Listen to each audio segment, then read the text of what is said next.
Olá, vamos continuar a abordar o módulo 2, mas nesta unidade iremos focar em mais pormenor o fenómeno da excreção renal.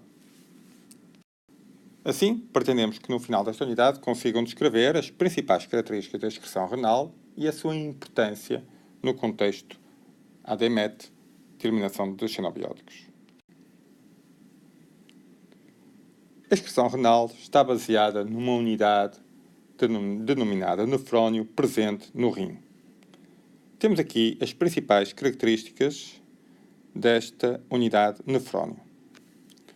O nefrónio está presente no rim, é uma unidade que compreende uma zona glomerular, responsável pela filtração do sangue, e uma zona tubular que permite a reabsorção de compostos a partir do seu lúmen e também a eliminação direta de compostos para o seu lúmen. Por fim, a urina, na sua composição final, é transportada para o tubo coletor e daí eliminada.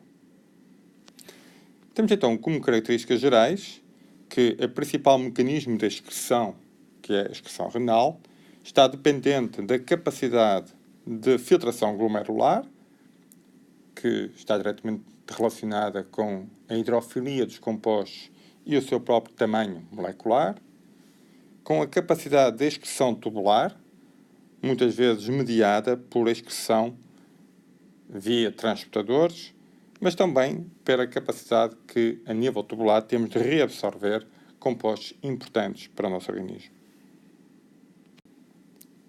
Há também outras características mais particulares que valerá a pena chamar a atenção. Uma delas tem a ver com a nossa grande capacidade de filtração em termos glomerular.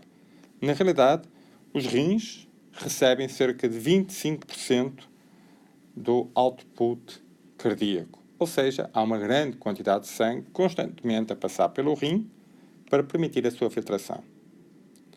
A irrigação do glomérulo está dependente de uma arteríola aferente e também de uma arteríola eferente.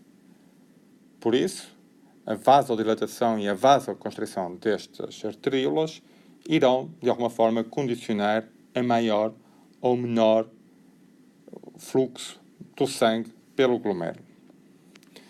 Depois também temos a situação que ocorre em termos do túbulo proximal, que consegue concentrar bastante os xenobióticos, na medida em que, dada a grande reabsorção de água que ocorre nesta zona, muitas vezes os xenobióticos acabam por se insolubilizar e precipitar, danificando assim a zona tubular.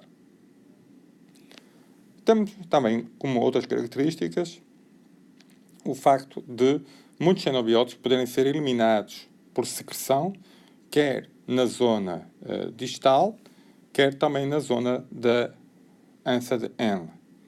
Temos então assim um túbulo que permite a troca de compostos, quer do lúmen tubular para as células tubulares, quer das células tubulares para a urina e daí para a sua eliminação.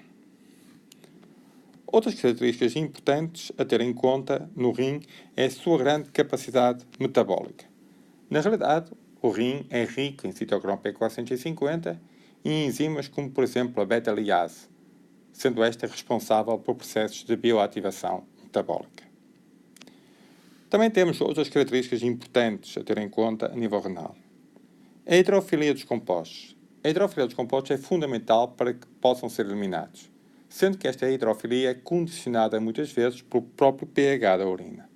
Assim, se tivermos um pH acídico, solubilizamos melhor compostos com características alcalinas e vice-versa.